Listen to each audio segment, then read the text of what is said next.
ଆମେ ଡିସ୍କସ୍ କରିବା internal exam ର ହିଷ୍ଟ୍ରି ସବଜେକ୍ଟ ର ମୋଷ୍ଟ ଇମ୍ପୋର୍ଟାଣ୍ଟ କ୍ୱେଶ୍ଚିନ୍ ଯୋଉଟା 1 ନମ୍ବରରେ ଅଛି। ନିମ୍ନଲିଖିତ ମଧ୍ୟରୁ କେଉଁଟି ଏକ ଐତିହାସିକ କୀର୍ତ୍ତିରାଜି ନୁହେଁ? ଏହାର ରାଇଟ୍ ଆନ୍ସର ହେବ ବୋଲି ଲଳିତ ବିସ୍ତାର।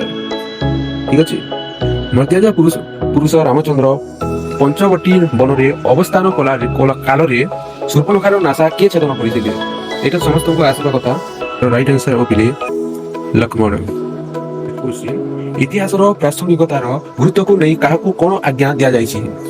ଅପସନ ଚତୁର୍ଥ ସ୍ତମ୍ଭ, ପଞ୍ଚମ ସ୍ତମ୍ଭ, ଚତୁର୍ଥ ସଂଖ୍ୟାଯୁଗ, ପଞ୍ଚମ ଦେବ। ଏହାର ଆନ୍ସର ହେବ ବୋଲି ଇତିହାସର ପ୍ରାସଙ୍ଗିକତାର ଗୁରୁତ୍ୱକୁ ନେଇ ଏହାକୁ କ'ଣ ଆଖ୍ୟା ଦିଆଯାଇଛି? ଏହାର ସଠିକ ଆନ୍ସର ହେବ ପଞ୍ଚମ ଦେବ। ନେକ୍ସଟ କ୍ୱେଶ୍ଚିନ୍, କେଉଁ ଦେଶରେ ଆବିଷ୍କୃତ କଲା ଏଙ୍ଗକୋର ଭାଟ ମନ୍ଦିରର ବୈଶିଷ୍ଟ୍ୟ ପ୍ରତିପାଦନ କରେ? ଅପସନ ରୋଡେସିଆ, ପାରସ୍ୟ, କମ୍ବୋଡିଆ, ଇଣ୍ଡୋନେସିଆ। ଏହାର ରାଇଟ୍ ଆନ୍ସର ହେବ ବୋଲି କମ୍ବୋଡିଆ। ନେକ୍ସଟ କ୍ୱେଶ୍ଚିନ୍, ହର୍ଷଚରିତ ପୁସ୍ତକର ରଚୟିତା କିଏ ଥିଲେ? କାଳିଦାସ, ବରାହ ମିହିର, ଘଟୋତ୍କଚ, ବାଣ। କୋଉଟା କହିଲେ? ଏହାର ରାଇଟ୍ ଆନ୍ସର ହେବ ବାଣ। ଠିକ ଅଛି। ନେକ୍ସଟ କ୍ୱେଶ୍ଚିନ୍, ଆରେ ଏଇଟା 2 ମାର୍କ କ୍ୱେଶ୍ଚିନ୍ ଦେଖନ୍ତୁ। ପଶୁପତି କିଏ? କେଉଁ ପଶୁମାନେ ତାଙ୍କ ପାର୍ଶ୍ୱରେ ଦେଖିବାକୁ ମିଳନ୍ତି? ଦେଖ ଏହାର ଆନ୍ସର ଯୋଉଟା ମୁଁ ମୋ ଟେଲିଗ୍ରାମରେ ଦେଇଛି, ଯୋଉଟା ଲିଙ୍କ ଅଛି ଆଗେ ଶୋ ପିନ୍ କମେଣ୍ଟରେ ଅଛି, ସେଇଟା ଆସିବ। ସେଠି କ୍ଲିକ୍ କରିବେ, ଫାଇଲଟା ମିଳିଯିବ ଆନ୍ସର ଏଇଟା। ଆଉ ଦେଖନ୍ତୁ ଏଇ କ୍ୱେଶ୍ଚିନ୍ 2 ନମ୍ବର, ଋଗ୍ବୈଦିକ ଯୁଗରେ ରାଜାଙ୍କ ଶାସନରେ ପୁରୋହିତ କାହିଁକି ସର୍ବପ୍ରଧାନ ଅଧିକାରୀ ଥିଲେ? ଏହାର ଆନ୍ସର ପିଲେ ଟେଲିଗ୍ରାମ ଲିଙ୍କ ଅଛି କମେଣ୍ଟରେ, ସେଇଟା ମିଳିଯିବ ହେଲା। ମୁଁ ସେଇଠି ଦେଇଦେଇଛି। ଏଇଠି 3 ନମ୍ବର। ଏବେ ନେକ୍ସଟ କ୍ୱେଶ୍ଚିନ୍, ଆଲେକ୍ଜାଣ୍ଡାରଙ୍କ ଭାରତ ଆକ୍ରମଣ ବିଷୟରେ କେଉଁ ଗ୍ରୀକ୍ ଐତିହାସିକ ଲେଖିଥିଲେ? Pliny, ଜଷ୍ଟି, ପ୍ଲାଟାର, Aryan. କୋଉନି? Aryan.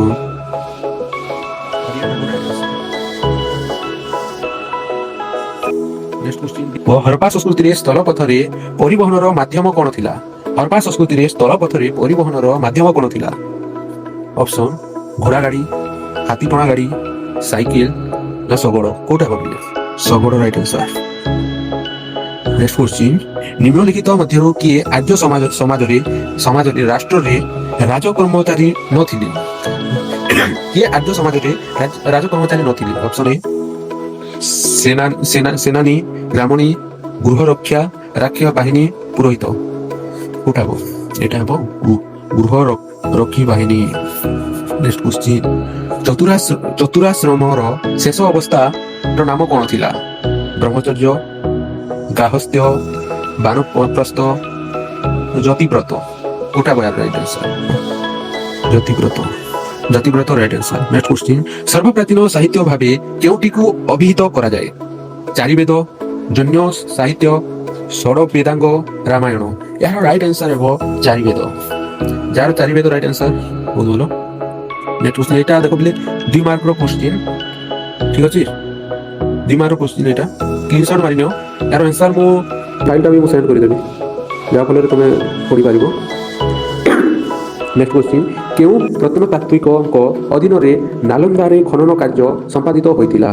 Option doctor ସ୍ପୁନର, ଜିନ୍ ଜୋନସ୍, ଜନ୍ ମାର୍ଶଲ, ଜନ୍ ଷ୍ଟ୍ରାଚି।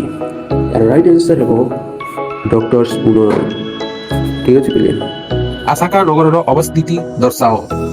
ଏହାର ରାଇଟ୍ ଆନ୍ସର ହେବ ପିଲେ ଆଇଟି, ଦକ୍ଷିଣ ଭାରତ। ଦକ୍ଷିଣ କୌଶଳର ରାଜଧାନୀର ନାମ କ'ଣ ଥିଲା? ଦକ୍ଷିଣ କୌଶଳର ରାଜଧାନୀର ନାମ କ'ଣ ଥିଲା? ଏଇଟା ତ ଭାଇ ସମସ୍ତଙ୍କୁ ଆସିବା କଥା। ଏହାର ରାଇଟ୍ ଆନ୍ସର ହେବ କୁଶାବତୀ। ଅଶୋକଙ୍କ ଶାସନ ବିଷୟ ସମ୍ପର୍କିତ ଶିଳାଲିପି କେଉଁ ଭାଷାରେ ଲେଖା ଯାଇଥିଲା? ଯୋଉଟା କି ହେବ ଏଇଟା ପାଲି। ଠିକ ଅଛି, ଟିକେ ରୁହ ପିଲେ। ନେକ୍ସଟ କ୍ୱେଶ୍ଚିନ୍, ନିମ୍ନଲିଖିତ ମଧ୍ୟରୁ କେଉଁଟି ଏକ ପ୍ରାଚୀନ ଆଇନ ଶାସ୍ତ୍ର ନୁହେଁ? ନିମ୍ନଲିଖିତ ମଧ୍ୟରୁ କେଉଁଟି ଏକ ଆଇନ ଶାସ୍ତ୍ର ନୁହେଁ? ଠିକ ଆନ୍ସର ଗାର୍ଗୀ ସଂହିତା। ଆଉ ଏଇଟା 2 ମାର୍କ କ୍ୱେଶ୍ଚିନ୍, ଇତିହାସର ପରିସର କେତେ? ଆଉ ଏଇଟା ପିଲେ ଆନ୍ସର ମିଳିଯିବ ରେ ଟେଲିଗ୍ରାମରେ। ଠିକ ଅଛି, ସେଥିପାଇଁ ଡିସ୍କସ୍ କରୁନି ମୁଁ ଏଠି। ନେକ୍ସଟ କ୍ୱେଶ୍ଚିନ୍ ପିଲେ, କେଉଁ ସଂସ୍କୃତ ଶବ୍ଦରୁ ବେଦ ଶବ୍ଦ ଆନିତ କେଉଁ ସଂସ୍କୃତ ଶବ୍ଦରୁ ବେଦ ସର୍ବ ଆନିତ? ଅପସନ ପିଲେ ଶ୍ରୁତି, ଉପନିଷଦ, ବିଦ, ଗୀତା। ଏଇଟା କୁହ ପିଲେ। ଏହାର ସଠିକ ଆନ୍ସର ହେବ ପିଲେ ବିଦ। ଠିକ ଅଛି, ଏହାର ସଠିକ ଆନ୍ସର ହେବ ବିଦ। ନେକ୍ସଟ କ୍ୱେଶ୍ଚିନ୍, ଋଗ୍ବେଦିକ ଯୁଗରେ ଦେବ ଦେବୀଙ୍କ ମଧ୍ୟରେ କିଏ ଅତ୍ୟନ୍ତ ଶକ୍ତିଶାଳୀ ଥିଲେ? ଋଗ୍ବେଦିକ ଯୁଗରେ ଦେବ ଦେବୀଙ୍କ ମଧ୍ୟରେ କିଏ ଅତ୍ୟନ୍ତ ଶକ୍ତିଶାଳୀ ଥିଲେ? ଆଇ ସୂର୍ଯ୍ୟ, ଡବଲ ଆଇ ଅଗ୍ନି, ବରୁଣ, ଇନ୍ଦ୍ର। କୋଉଟା ହେବ ପିଲେ? ଏହାର ସଠିକ ଆନ୍ସର ହେବ ପିଲେ ଇନ୍ଦ୍ର। ନେକ୍ସଟ କ୍ୱେଶ୍ଚିନ୍ ପିଲେ, ଆତ୍ମା ଓ ସୃଷ୍ଟି ତତ୍ତ୍ୱ ଉପରେ କେଉଁ ବୈଦିକ ସାହିତ୍ୟରେ ଆଲୋଚନା ହୋଇଛି? ଆତ୍ମା ଓ ସୃଷ୍ଟି ତତ୍ତ୍ୱ ଉପରେ କେଉଁ ବୈଦିକ ସାହିତ୍ୟରେ ଆଲୋଚନା ହୋଇଛି?